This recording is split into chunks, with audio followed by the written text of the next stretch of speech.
Bien, porque son continuando con el programa de hoy, les presento a la profesora Cecilia Mes. La profesora Cecilia Mes ha venido en muchas ocasiones a esta semana de estudio. Ella es profesora de Historia Antigua en la Universidad Nacional de Córdoba, en Argentina, y nos va a presentar hoy día un trabajo que se ha titulado Reflexiones sobre el campesinado italiano a partir de la Eneida. Dejo con ustedes, profesora Cecilia.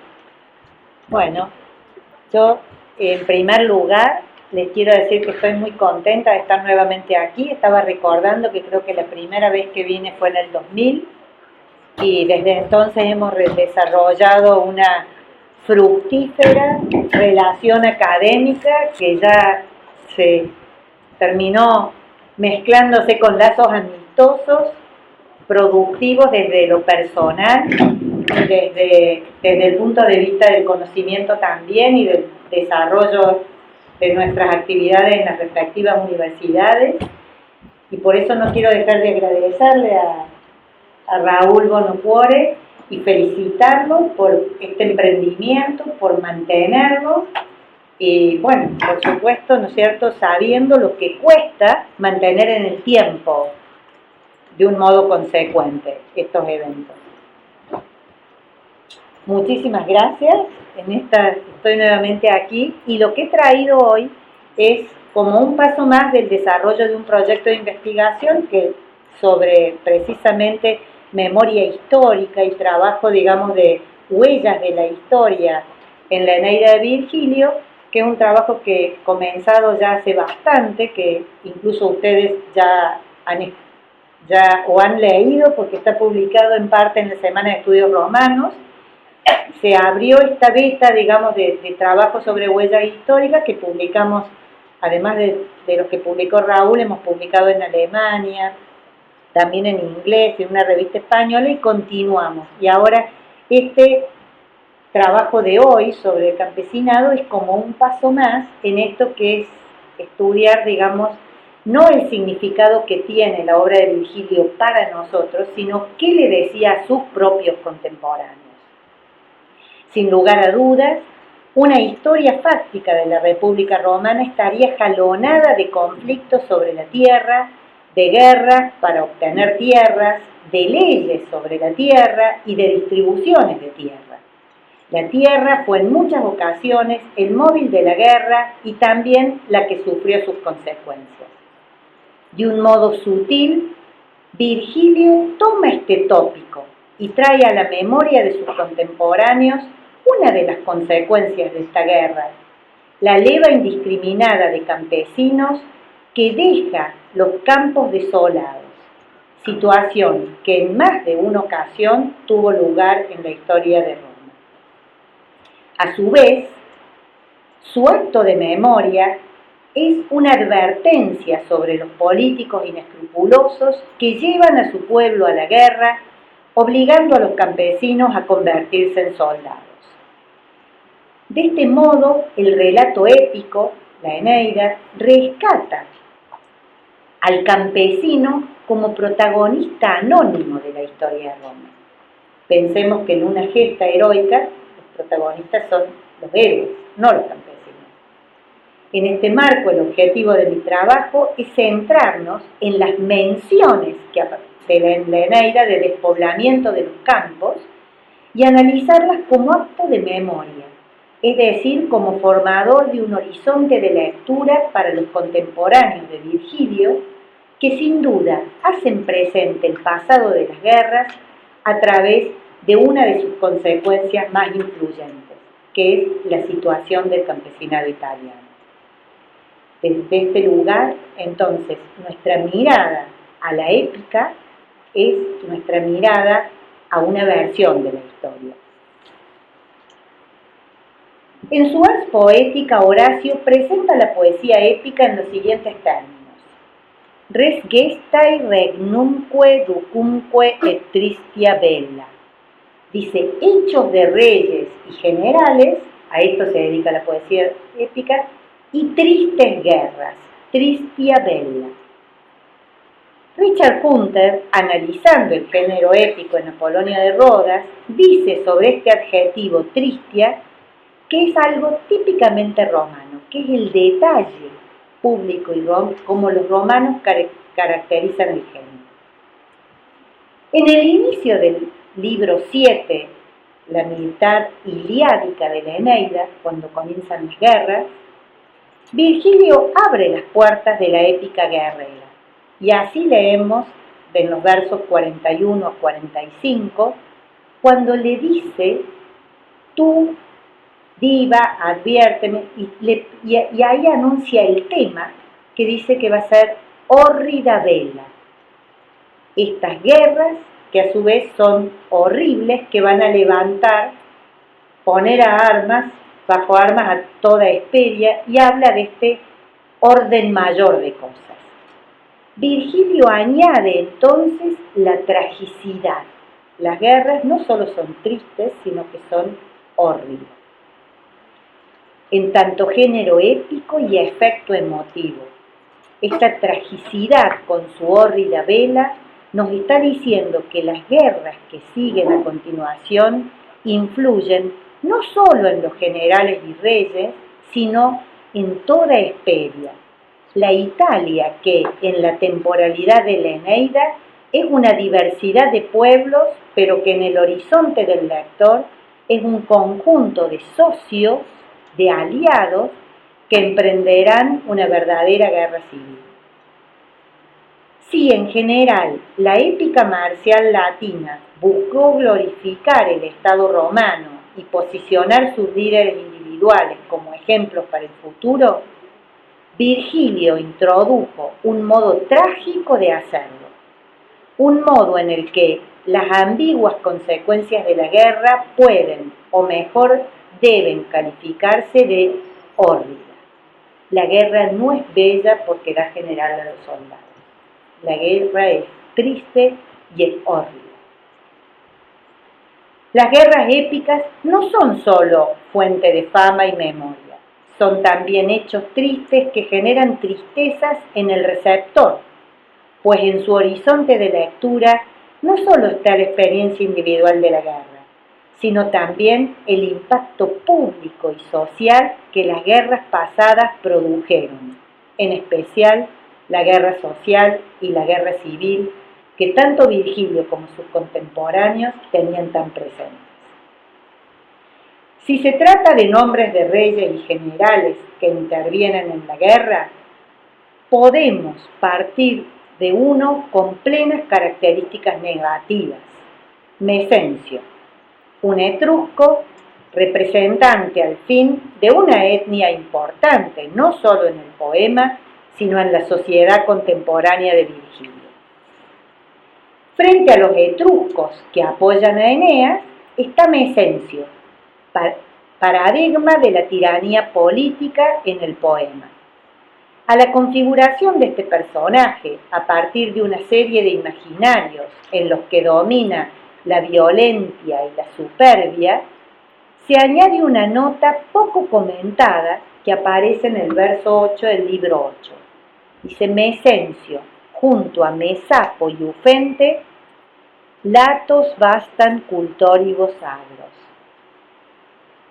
Dejan despoblados los campos, dejan vacíos de cultivadores a los campos.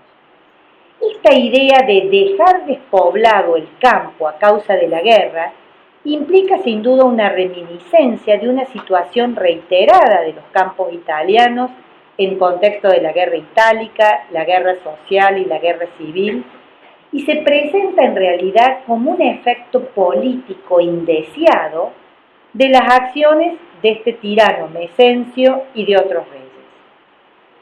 En esta épica de grandes nombres, los campesinos agrícolas no están ausentes. Así vemos que precisamente en esta parte de la Ilíada, a la furia Alecto, incitando a los campesinos a dejar sus herramientas de trabajo, a abandonar el campo y a tomar las armas para ir a la guerra, en lo que es el inicio efectivo de las acciones bélicas entre itálicos y troyanos en el siglo VII. Así leemos en los versos 503, 504, Silvia, su hermana primero, golpeándose los brazos con las palmas, pide ayuda y convoca a los duros habitantes de los campos. Clamare ad armas es la expresión regular de reunión del ejército, y Alecto aprovecha el reclamo de Silvia para sembrar la guerra a pedido de Juno. Y así, en el verso 520 leemos: acuden tomando de aquí y allá sus flechas los indómitos campesinos. Indomiti agricolae aparece en el 521. Pero estos agricultores que van a la guerra a pedido de Juno no pelean con palos y arados, sino que ahora tienen espadas, pues la ira convirtió estos palos en armas. Así como ha hecho con Turno y luego hará con Amata y con Camila, Alecto es la fuerza que incita a los hombres a enfrentarse en la batalla. Nada tiene de extraño que una furia incite a la guerra en el marco de la épica, a no ser porque el inicio de las acciones se da a través de campesinos que no tienen ni alcanzarán jamás el prestigio que este género exige. Esto es lo llamativo, que las primeras luchas no es de soldados, sino de campesinos. Con esta intervención, sin embargo, los campesinos, incitados a pelear contra los troyanos, hacen su aparición en Eneida como cuerpo especial, como sujetos protagonistas de la historia y actores de la trama narrativa, al menos por un breve segmento. Ya no es el jefe el que los comanda, sino que cada campesino afectado por Alecto toma las armas y participa. El reclamo racional de justicia de Silvia se invierte en ira por la intervención de Alecto. Ella promete a Juno dispersar la guerra si así se lo ordena. Y dice en el verso 550, llevaré la guerra con mis rumores a las ciudades vecinas y encenderé sus ánimos con el ansia de un Marte insano, para que de todas partes acudan en su ayuda. Sembraré de armas los campos. Alecto podría hacer venir de todas partes un dicue a los campesinos, y con una metáfora exacta para la ocasión, podría sembrar de armas los campos. El verso 551, donde aparece esta expresión, muestra con toda claridad el paso del reclamo de Silvia a la guerra propiciada por la furia. Entre los campesinos levantados en armas, Tirrus es el primero en acudir, pero la épica destaca a los primeros en morir. En este contexto cobra un valor especial la presencia de un campesino individualizado, Galeso. Es un campesino riquísimo, nos dice en el verso 7:536, ditissimus arbis, que no quiere la guerra, dum paci medium se offer. Y precisamente por esto es caracterizado como un justissimus unus. Es un hombre justo. Y en lugar de mostrarlo, Virgilio levantando las armas, le dedica 2 versos a su trabajo cotidiano en los versos 538-539. Le dedica 2 versos al trabajo de Galeso en el campo. Galeso, junto con Almo, o sea, un senior y un puer, son los primeros itálicos del Lacio caídos bajo las armas troyanas, los primeros muertos itálicos. Esta es una nota oscura de la Eneida que pone de manifiesto que si bien la épica se va a concentrar en la muerte de los héroes, los campesinos convocados a la guerra caerán también. Y a diferencia de aquellos que la memoria les va a dar inmortalidad, serán un cuerpo anónimo, cuya memoria dependerá de la fortuna histórica de sus líderes. Así, estos pastores, con sus dos caídos, Galeso y Almo, reclaman al rey latino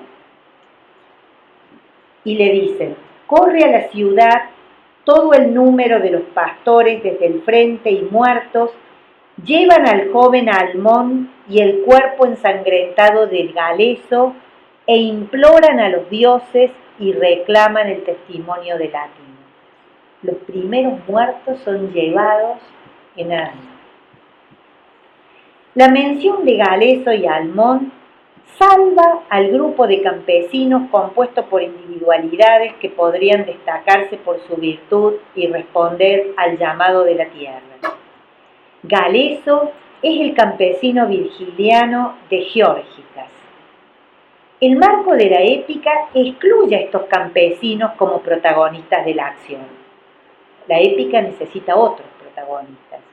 Virgilio, sin embargo, no quiere dejar de notar su presencia, destacando a su vez el peligro de su ausencia como efecto de la guerra que deja los campos devastados, los campos sin cultivadores, que es el efecto de cuando aparece en este verso, ¿no? Bastare cultoribus agros, en el libro 8, que es las consecuencias de Mesapo y Eufemio.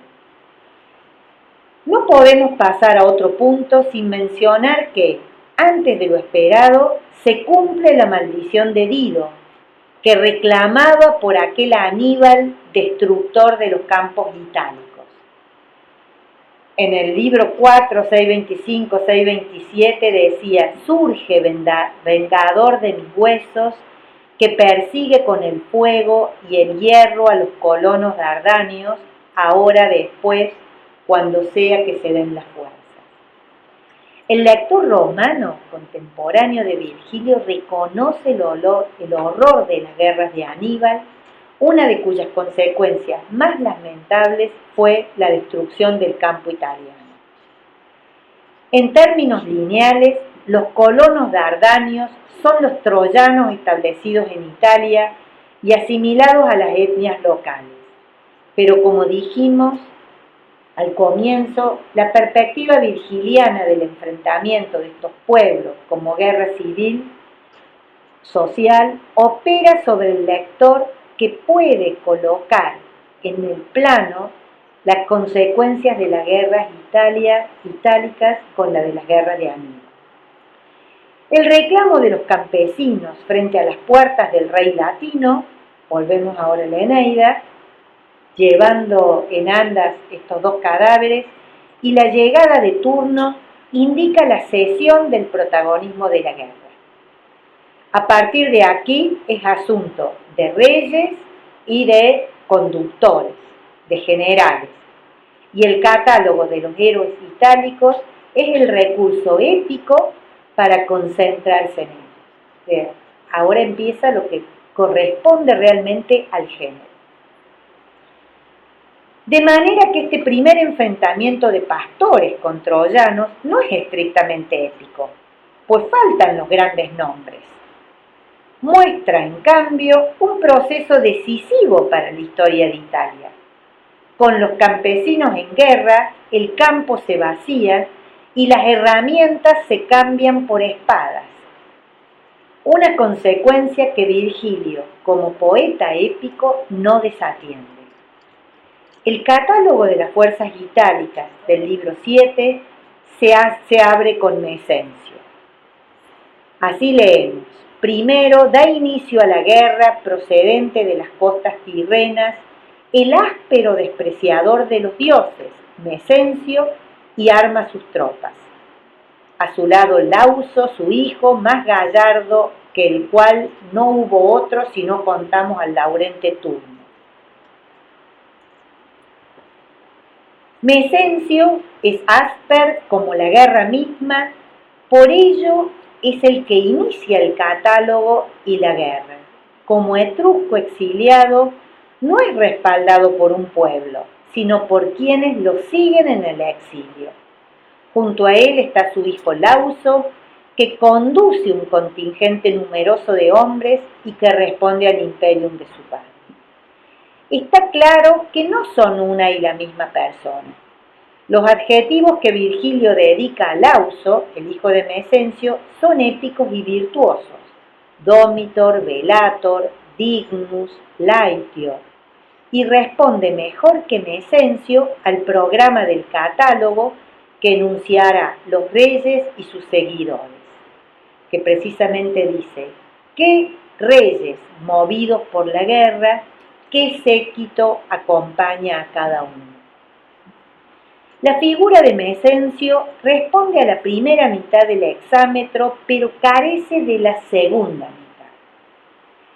De manera que el lector virgiliano no se sorprenderá al verlo en el inicio del libro 8 reclutando hombres. Y este es precisamente el texto paradigmático del libro 8, versos 6 a 8.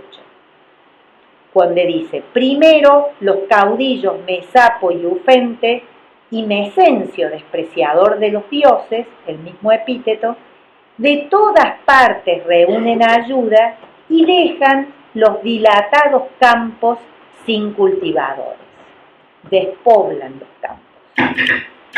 Es notable, me molesto que me retumba, sí, también parece que escuchan. Es notable que inmediatamente después del catálogo y en la apertura del nuevo libro, estos tres ductores reúnan más tropas, pues esto nos aleja de la presentación épica del jefe rey líder de los hombres de su etnia, con que se cerró el libro 7, y nos lleva a una situación de leva de campesinos. O sea, de todas partes reúnen ayuda. Esto es leva de campesinos.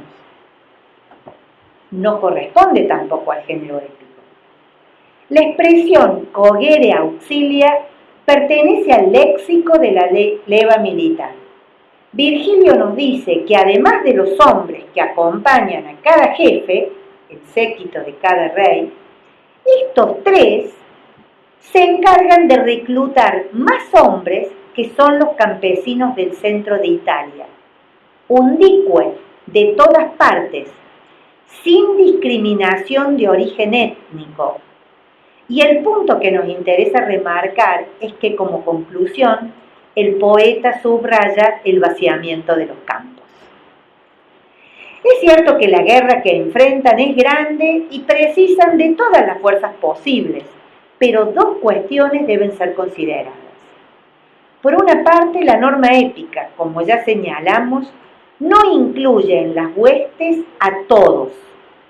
La norma épica incluye solo a los capaces de pelear junto a sus jefes, por lo que esta forma de reclutar auxilia es un anacronismo que remite a los tiempos del bellum sociale y de la guerra civil. Y por otra parte, la visión del campo despoblado, vaciado de agricultores, pone de manifiesto la suerte de las regiones itálicas implicadas en la guerra.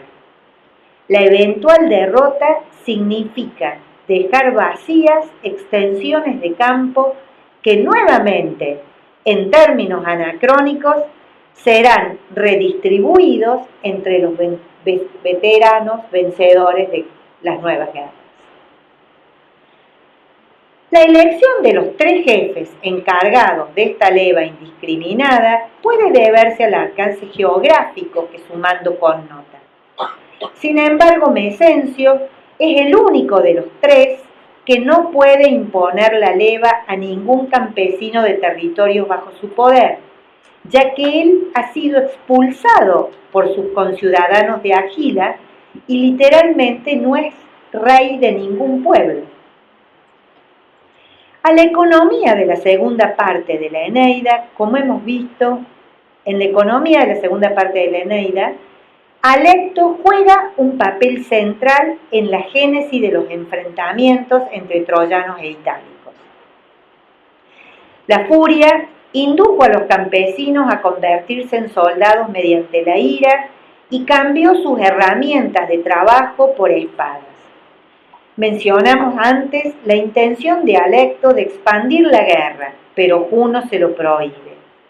Ahora Mecencio ocupa su lugar y realiza exactamente lo que la furia había prometido hacer: reunir auxilia undique, reunir refuerzos de todas partes. Es necesario tener presente esta recurrencia léxica que hace de Mecencio un doble de Alecto y por lo tanto la consecuencia de ambas intervenciones es necesariamente la misma. En el libro 7, 635, 636, los campesinos transformados en soldados preparan escudos y espadas. Y así leemos: de aquí el culto de la reja y de la hoz, de aquí todo amor al arado se apartó. Funden de nuevo en los hornos las patrias espadas. Los campesinos dejan de lado honor y amor por el campo y por sus herramientas de labranza, de cultivo y de trabajo, y cambian esto por honor y amor a la guerra.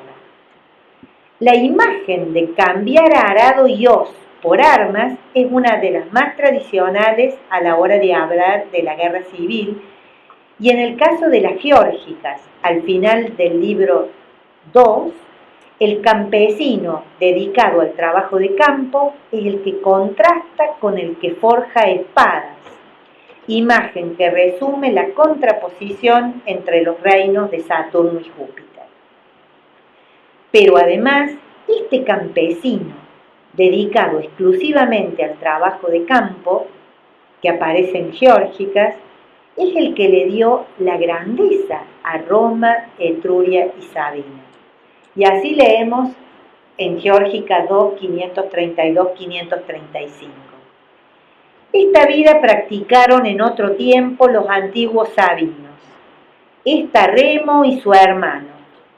Así ciertamente engrandeció la fuerte Etruria y Roma se convirtió en la maravilla del mundo y en única muralla abrazó 7 colinas.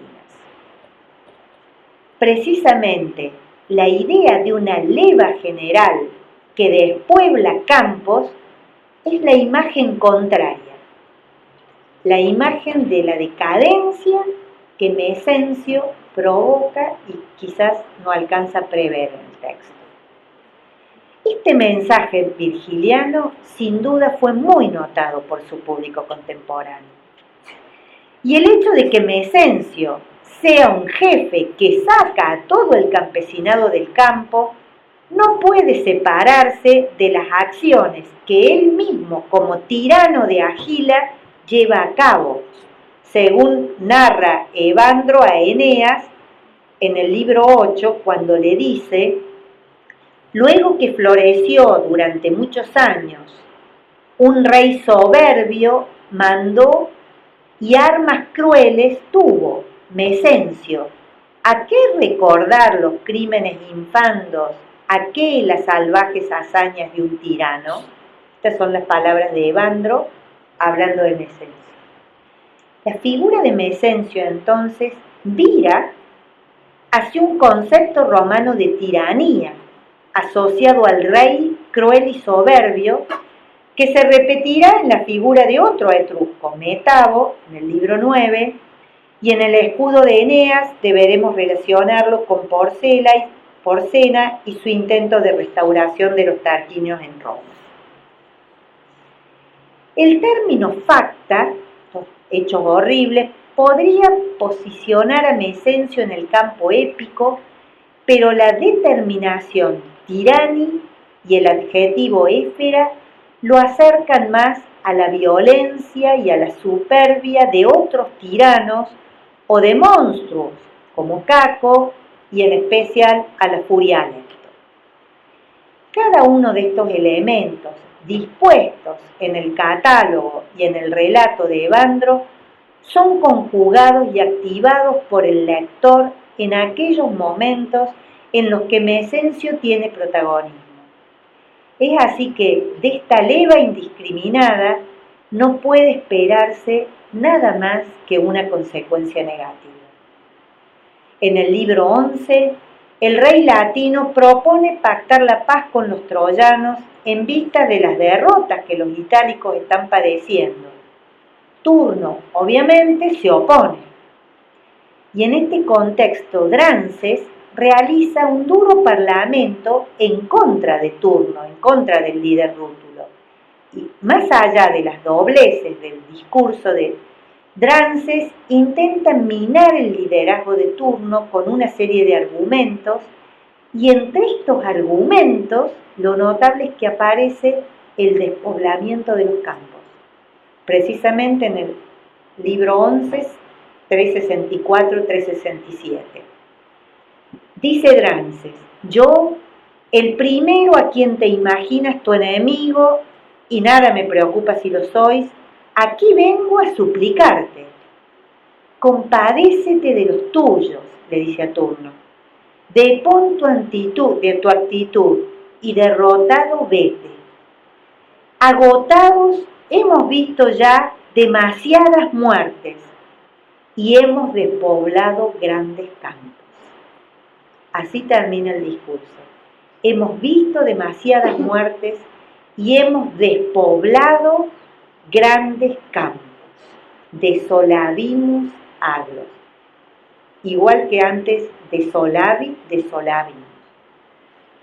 El argumento de Drances insiste en el tema planteado acerca de la leva de Mecencio, pero desde la perspectiva de lo ya ocurrido. En el libro 8 teníamos el presente bastan, despueblan los campos, bastan, el verbo bastar es bastan. Ahora tenemos el perfecto, desolavimus. En el libro 11 tenemos el pretérito perfecto. Hay una variación de tiempo que pone en evidencia un resultado. El perfecto es el producto de un proceso, del presente al pretérito perfecto. La leva indiscriminada y la imprevisión de sus consecuencias ante la derrota militar. Ese es el proceso. Es notable que Virgilio haya dispuesto un arco narrativo entre el inicio de la guerra y el fin de la guerra en términos de vaciamiento de campo de agricultores. Estos términos indican el inicio y el final de la guerra. Un modo de escribir historia que pone énfasis en un tema recurrente en el devenir histórico de Roma y que en su contexto de escritura sigue siendo tan candente como en época de Sila o en el de la reciente guerra civil.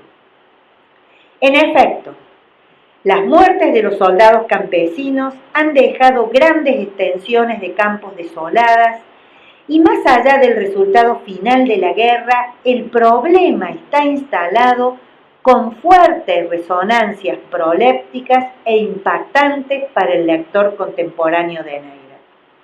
El repoblamiento de los campos italianos implicará nuevas relaciones entre generales y soldados. La instalación de colonias latinas creará un nuevo mapa socioeconómico en Italia y en consecuencia la agricultura como actividad económica de Italia precisará redefinirse. La guerra del pasado mítico cimienta la gloria de la futura Roma. Virgilio no lo duda, pero no deja de señalar que esta gloria ha tenido un costo que se reitera en cada proceso bélico. La sangre de los soldados es también la sangre de los campesinos, y los campos vaciados e improductivos son la muestra palpable de una cara de la guerra. Es la faz triste de la guerra que encarna Alecto. Cuando dice, luego que Juno dijo esto, horrenda, descendió a tierra, a la luctuosa Alecto de la sede de las diosas crueles, saca y de la tiniebla infernal a cuyo corazón pertenecen las tristes guerras, las iras, las insidias y los crímenes dañinos. O sea, horrenda y tristes guerras nuevamente. Como definió Horacio, la épica es la poesía de los reyes, de los generales y de las grandes guerras.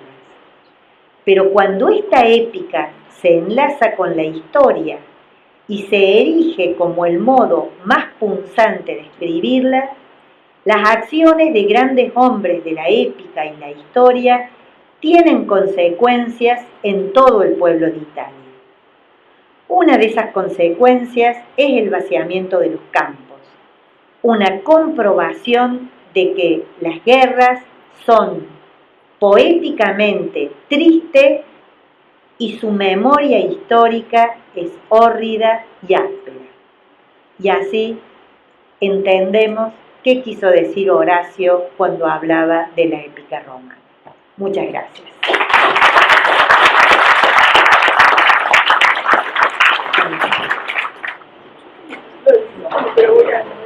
A ver, pero es interesantísimo cómo se puede leer de otro modo cada vez el político discutible. Cómo la historia social permite últimamente, uno de los maestros que ha tenido Cecilia antes, que es Alfredo, releer con esta mirada interesante que has hecho, Cecilia, como siempre, que trae esta cosa tan menuda, tan ideológica, pero tan histórica al mismo tiempo. No es que se queda del análisis de los términos, sino que nos traslada rápidamente al tiempo histórico, ¿no? Gracias. Pero yo quería decir que estaba el micrófono, pero... O sea, si tu comentario. Siempre muy generosa, Graciela, así que gracias. Quería ver, primero, muy grata la exposición. Quería ver cuál es tu opinión acerca de el final de Eneida, en que el tío Aenea termina matando a Turno. ¿Qué lectura le da? Porque hay infinidad de opiniones. Quiero ver cuál es la tuya. Sí, yo personalmente, digamos, no es... lo veo también dentro del marco de, digamos, como que entre esa infinidad de opiniones estoy más del lado de Galinski y lo veo dentro de, no como la expresión, no como una nota oscura de la Eneida o como alguna intención oculta virgiliana, sino lo veo dentro del marco del género, digamos. En la épica hay que matar, digamos, y las acciones heroicas, digamos, lo veo dentro de ese contexto y no como nota oscura, sino perteneciente, digamos, al género. Pero no sé, usted tiene otra lectura. Es controvertido, pero yo lo veo solamente así. Quizá el propio Virgilio, a la postre, esté arrepentido de ese final y podría incluso haber sido una de las causas por las que antes de morir le pidió a su amigo Tuca que quemara el Eneida. Porque, por ejemplo, después de ver la Ilíada con mucha atención, uno advierte que Homero no está ni del lado troyano ni del lado griego. Homero hace un denuesto contra la guerra. Y creo que en Virgilio, que en el fondo es un campesino, hay una mirada totalmente oscura de la guerra. Por eso él siempre tendió a recusar, es decir, el deseo de no hacer un poema épico. Las 3 veces que Augusto se lo pide, las 3 veces Virgilio le plantea que Apolo le ha dicho que es un pastor, es un campesino, y que no dedicarse al combate. Digamos, Virgilio está contra la guerra totalmente. Y si aún lo ha hecho como género épico, a la postre su deseo es no dejarlo por ahí. No dejarlo. Solo para añadir que independe de todo el valor de honor, Chimé entre los griegos, la ambición por la guerra, también la sienten como virtuosa, trágica para el mundo y para el hombre. Ares es Náculos, es letal, es funario. Es como tienen el funario el desafío de valor. Pero hay también una grandeza muy virtuosa en la sensación de la guerra, en la época griega, de vida fuertemente. Pero no hay ahí el elemento campesino, seguro. Claro, sí, sí. No, sin duda, precisamente es lo que la gloria militar, y por eso, digamos, los personajes son los que luchan, son los que están preparados para luchar, digamos, la guerra es cosa de héroes. Y sí, sin duda, en el ámbito griego está, pero no hay campesinos luchando, no hay leva de campesinos, ni hay cambio de hoz y arado por armas. Eso va a ser, digamos, incluso un leitmotiv de la literatura, una imagen, digamos, ya pautada en la literatura romana, porque es una consecuencia social importante. La venganza de Aníbal, diría Toynbee. Uno